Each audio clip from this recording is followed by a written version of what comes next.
Hai, selamat datang lagi. Sekarang kita masuk ke bagian fundamental knowledge. Ini adalah kelas tambahan sebelum kita masuk ke 5 modul inti, mulai dari know the business sampai nanti make the report. Teman-teman perlu ya untuk memahami kelas fundamental ini, mulai dari akuntansi, finance, sampai nanti pengantar valuasi. Dimana mungkin tidak semua dari teman-teman memiliki background accounting dan finance, atau mungkin teman-teman punya ataupun bekerja di bidang ini, tapi mungkin butuh refreshment agar nanti tetap bisa catch up dengan materi-materi di bagian valuation. Oke, langsung aja kita masuk di bagian pertama, fundamental knowledge akuntansi. Di dalam sesi ini kita akan belajar dua hal, yaitu dasar-dasar akuntansi dan juga pengenalan 3 laporan keuangan. Kita mulai dari memahami dasar akuntansi terlebih dahulu. Kemudian yang pertama adalah kamu perlu tahu tipe-tipe bisnis, organisasi, ya, dan juga siapa pengguna laporan keuangan. Yang dimulai dari tipe-tipe bisnis, yaitu ada 3 ya. Yang pertama adalah perusahaan jasa, contohnya adalah hotel, rumah sakit, kemudian perusahaan dagang. Contohnya adalah FMCG atau wholesale market, let's say Indomaret, Alfamart, dan juga toko buku. Dan yang ketiga adalah perusahaan manufaktur. Ya, ini contohnya adalah pabrik otomotif misalnya, atau misalnya kelapa sawit, tambang, dan juga oil and gas. Untuk berikutnya, organisasi bisnis ini secara legal, badan hukum dibagi menjadi 3 ya, yang biasanya umum di Indonesia. Mulai dari perseorangan, ini contoh yang paling simple karena mudah dan murah.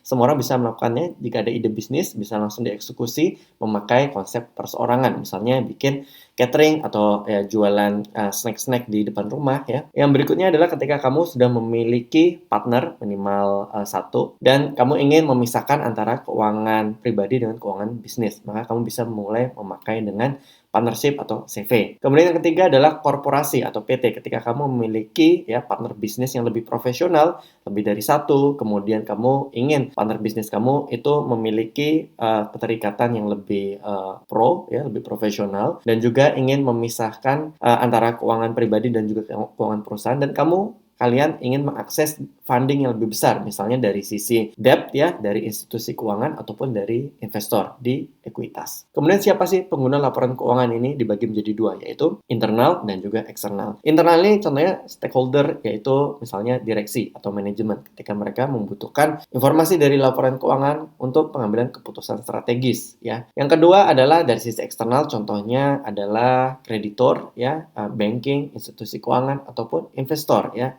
untuk memberikan financing dari sisi equity. Kemudian kita masuk juga apa itu hubungan akuntansi finance, Excel, dan valuasi. Mulai dari akuntansi dulu. Akuntansi ini contohnya adalah menyiapkan data dari masa lalu ya, dari data-data actual dari keuangan perusahaan, dan membentuk 3 laporan keuangan, yaitu balance sheet, income statement, dan juga cash flow statement. Kita lanjutkan dengan skill finance. Di skill finance ini kita melakukan analisis keuangan ya dengan financial ratio, kemudian kita melakukan proyeksi arus kas di masa depan, yang nanti antara skill accounting dan finance ini jika digabungkan, nanti kita akan lebih mudah memahami konsep dalam skill valuation, yaitu menghitung nilai wajar suatu investasi apakah layak dieksekusi apa enggak.